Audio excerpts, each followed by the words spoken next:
नमस्कार, मैं हूं अंजलि इस्टवाल और एक बार फिर से हाजिर हूं बस इसी दुआ के साथ कि फिट रहे इंडिया। चाहे गर्मी का मौसम हो, सर्दियां हो या बरसात हो रही हो, एक बात आपके लिए जो बेहद जरूरी है वो है सनस्क्रीन लगाना। और क्यों, ये बता रही है हमारी स्किन स्पेशलिस्ट। सनस्क्रीन एक तरह का क्रीम या लोशन होता है जो हम धूप की हार्मफुल रेज से प्रिवेंट करने के लिए अपने स्किन पे अप्लाई करते हैं। जो सन रेडिएशन होती है बोथ UVA एंड UVB, ये हमारे स्किन में डैमेज करते हैं। पहले ये आपकी त्वचा को डार्क करते हैं। आपकी त्वचा में जो मेलानिन प्रोड्यूसिंग सेल्स होते हैं उनको स्टिमुलेट करके मेलानिन की मात्रा बढ़ाते हैं, जिससे कि आपको डार्कनिंग लगती है या जिसको नॉर्मली हम टैनिंग बोलते हैं। दूसरी चीज़, ये सन डैमेज की वजह से जो आपके स्किन में एजिंग चेंजेस होते हैं वो जल्दी होते हैं और ज़्यादा होते हैं। तो सनस्क्रीन्स हमारे को नॉर्मल इंडिविजुअल में इन दो चीज़ों के लिए चाहिए। सनस्क्रीन हर इंसान के लिए जो धूप में जा रहा है ज़रूरी है। जैसे कि आपका स्किन ऑयली है तो ऑयली स्किन के लिए आप एक मैट फिनिश सनस्क्रीन यूज़ करें। एक और तरीके के पेशेंट्स होते हैं जिनका स्किन बहुत ड्राई होता है, ऐसे पेशेंट्स में क्रीम या लोशन बेस्ड सनस्क्रीन यूज़ करना चाहिए। जैसे Indian skin type is mostly 4 और 5, अराउंड 30 SPF सनस्क्रीन आराम से कोई यूज़ कर सकता है। अगर किसी मरीज़ को स्किन की बीमारी है, उन मरीज़ों को 50 से अबव SPF यूज़ करना चाहिए। खाना अगर सही तरीके से ना पकाया जाए तो उसकी न्यूट्रिशनल वैल्यू खत्म हो सकती है। तो हमारी न्यूट्रिशनिस्ट आपको सिखा रही है खाना पकाने के सही तरीके।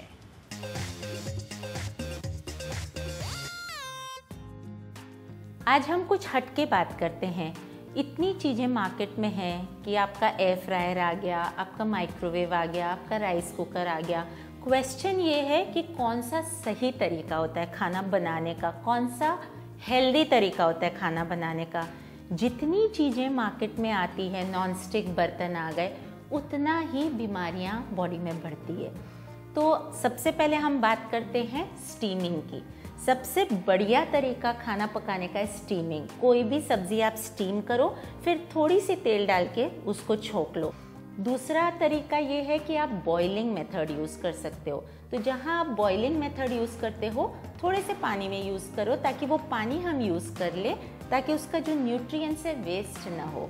तीसरा अच्छा तरीका खाना बनाने का ये होता है कि आप सिर्फ थोड़ा सा सॉटे या स्टर फ्राई करो, उसे बहुत देर तक भुनो मत, पकाओ मत। ये भी हेल्दी तरीका है खाना बनाने का। चौथा तरीका होता है सोलर कुकर।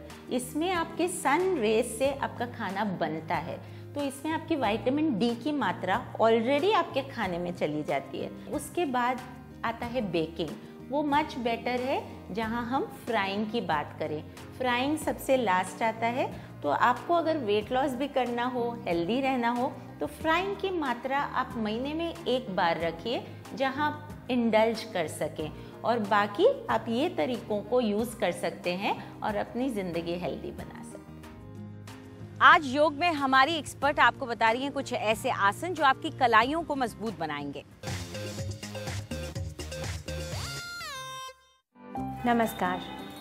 आज जो हम पॉस्चर करने जा रहे हैं वो एक मूवमेंट में है, वो एक कंटिन्यूएशन में है।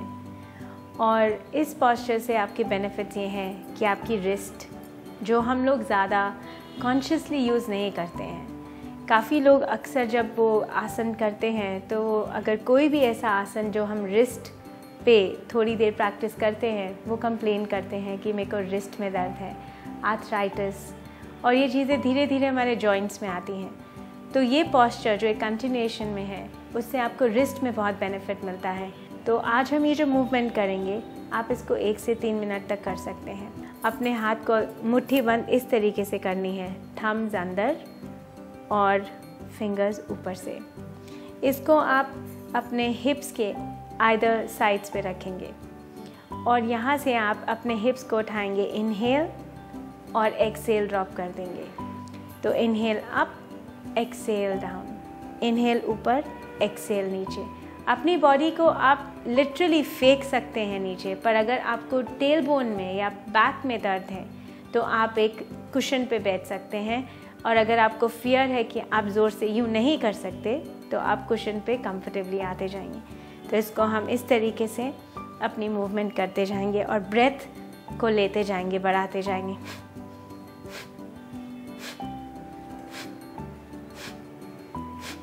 आज के लिए इतना ही। इसको करिए और हमारे साथ ज़रूर शेयर करिए। Thank you. लाफ लाइंस के बारे में आपने सुना होगा, वो छोटी छोटी झुर्रियाँ जो आपकी आंखों के आसपास पड़ती हैं। आइए हमारी ब्यूटी एक्सपर्ट आपको बता रही है कैसे इन्हें दूर करें।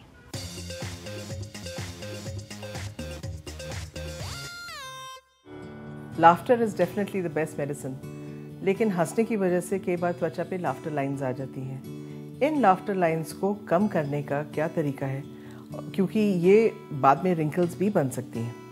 इसके लिए हमें चाहिए फ़िश ऑयल कैप्सूल। आप कॉड लिवर ऑयल कैप्सूल इस्तेमाल कर सकते हैं, या आप कोई भी ओमेगा 3 फैटी ऑयल जो है उसकी कैप्सूल लें और इसको आप एक बर्तन में निकाल लीजिए। इसमें हम मिक्स करेंगे थोड़ा सा wheat germ oil. Wheat germ oil is a thick oil और बेसिकली इसको स्किन पे लगाने से आपकी जितनी भी लाइंस एंड रिंकल्स हैं वो कम हो जाएंगे। ये हमेशा याद रखें, और मैं हमेशा सबको यही बोलती हूँ कि जो हमारी रिंग फिंगर है यानी कि थर्ड फिंगर, उसी से ऑयल्स मिक्स करें, क्योंकि इसमें सबसे कम प्रेशर होता है। ये ऑयल लेके आप अपनी स्किन पे स्पॉट करें on top of the eyelid, on the lower eyelid, क्योंकि लाफ्टर लाइंस ज़्यादातर आँखों में और लिप्स के अराउंड पाए जाते हैं।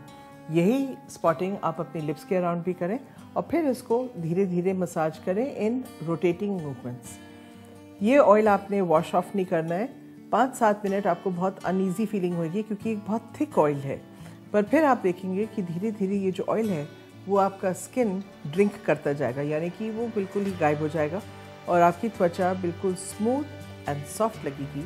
और इसको रेगुलरली करने से आप देखेंगे कि आपने एक नेचुरल बोटॉक्स पैदा कर लिया है और ये आपकी लाइंस एंड रिंकल्स को झटपट दूर कर देगा। दोपहर में ऑफिस में कुछ ज़्यादा ही खा लेते हैं आप आदतन? अगर ऐसा है तो हम आपको बता रहे हैं कुछ ऐसे वर्कआउट जो आप उसके बाद कर सकते हैं।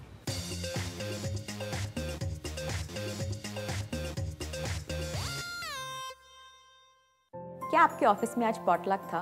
बहुत ज़्यादा खा लिया आपने? कोई टेंशन नहीं, मैं आपको 2 एक्सरसाइजेस सिखाती हूँ जो आप अपने ऑफिस एनवायरनमेंट में ही कर सकते हैं। उसके लिए अपनी चेयर के एज पे आके बैठिए, हाथों को इस तरह से रखिए और दोनों पैरों को ऊपर की ओर रेस कीजिए। पैरों को वापस नीचे लेके जाइए, पर नीचे टच मत होने दीजिए। ऊपर लेके आइए एंड बैक डाउन। अपने एब मसल्स को ब्रेस्ड रखिए। इसे 25 से 30 टाइम्स कीजिए। इसी एक्सरसाइज की एक वेरिएशन है जो मैं आपको सिखाने जा रही हूँ, जो हमारे ओब्लिक्स पे काम करता है। उसके लिए अपने नीज को साइडवेज लेके जाइए। इससे आपका प्रेशर आपके साइड्स में आएगा। 10 से 15 बार हर साइड पे कीजिए।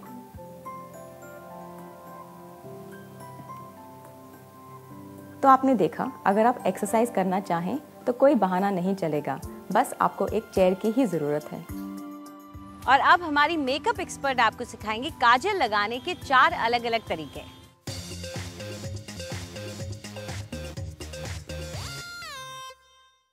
हम चाहे मेकअप करें या ना करें, लेकिन हम सबकी मेकअप किट में एक प्रोडक्ट तो ज़रूर मिलेगा और वो है काजल। तो चलिए आज आपको बताते हैं काजल लगाने के 4 अलग तरीके। तो तैयार हैं आप? इसके लिए ऑब्वियसली हमें चाहिए काजल पेंसिल। सबसे पहले तो हम काजल लगाएंगे नॉर्मली जैसे हम अपनी वाटर लाइन में लगाते हैं। जब आप वाटर लाइन पे काजल लगाएं तो उस समय ध्यान रखिए कि आपके स्ट्रोक्स थोड़े छोटे छोटे हों, ताकि काजल अच्छे से अप्लाई हो जाए।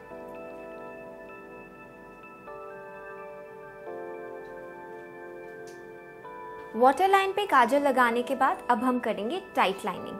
लेकिन पहले समझते हैं कि टाइट लाइनिंग है क्या। आपके ऊपर की आईलैशेस की जो वाटर लाइन है, वहां पर अगर हम काजल अप्लाई करें तो उस पूरे प्रोसीजर को कहते हैं टाइट लाइनिंग। इसे आंखें बंद करके आप अपने काजल को रन थ्रू कर देंगी तो बस आपके ऊपर की वाटर लाइन पे काजल अप्लाई हो जाएगा। ऐसा हम इसलिए करते हैं ताकि हमारा काजल ज़्यादा देर तक लास्ट करे और हमारी आई लैशेस ज़्यादा डिफाइन लगे। इसके बाद हम ऊपर की लैश लाइन पे जस्ट हल्का सा एजिंग करेंगे। शॉर्ट स्ट्रोक से अप्लाई करा और उसके बाद एंगुलर ब्रश से सॉफन कर दिया, again with very light strokes. बिल्कुल लैश लाइन के पास में अप्लाई किया और फिर एंगुलर ब्रश लेकर के उसे मर्ज कर दिया। अब हम फाइनल टिप देंगे आपको, जो कि है बोल्ड लुक। इसके लिए आपको अपनी आई पेंसिल आई लैशेस के नीचे प्लेस करनी है और एक लाइन ड्रॉ करनी है, थिन लाइन। बाहर की तरफ थिक होगी ये लाइन और अंदर जाते जाते ये लाइन थोड़ी सी थिन होती जाएगी, कुछ इस तरह से। अब हम दूसरी आई के लिए करेंगे निकाल, बाहर से थोड़ी थिक, अगेन शॉर्ट स्ट्रोक्स, और जैसे जैसे अंदर की तरफ जाएंगे इनर कॉर्नर की तरफ, वैसे वैसे लाइन थिन होती जाएगी। सो आई होप आपको हमारी ये टिप्स इंटरेस्टिंग लगी हो। आप अपनी फीडबैक हमसे ज़रूर शेयर करिएगा। Thank you. फिट रहे इंडिया में आज इतना ही। आपको हमारा कार्यक्रम कैसा लगा हमें ज़रूर बताएं। आप अपनी राय हमें ईमेल कर सकते हैं fit@ndtv.com पर। चाहे तो आप हमारे साथ ट्विटर पर भी जुड़ सकते हैं। इस्तेमाल कीजिए #फिट रहे इंडिया। फिलहाल पूरी टीम को इजाज़त दीजिए। नमस्कार।